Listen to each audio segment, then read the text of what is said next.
ബഹിരാകാശ യാത്രികരായ സുനിത വില്യംസും ബുച്ച് വിൽമോറും സുരക്ഷിതമായി ഭൂമിയിലെത്തിയതിന് പിന്നാലെ അമേരിക്കൻ പ്രസിഡന്റ് ഡൊണാൾഡ് ട്രംപിന് നന്ദി അറിയിച്ച് സ്പേസ് എക്സ് സിഇഒ എലോൺ മസ്കും രംഗത്തു വന്നു.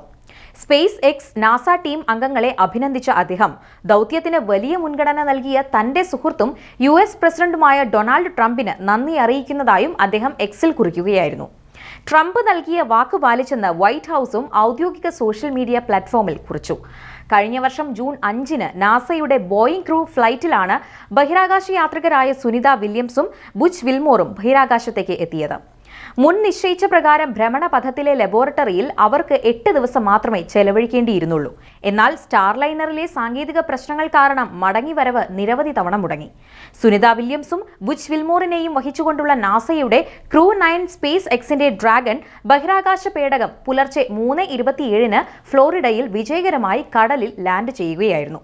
4 യാത്രക്കാരെയും വഹിച്ചുള്ള പേടകം ചൊവ്വാഴ്ച രാവിലെ 10:30-യോടെയായിരുന്നു ബഹിരാകാശ നിലയവുമായി ബന്ധം വേർപെടുത്തി ഭൂമിയിലേക്ക് തിരിച്ചത്.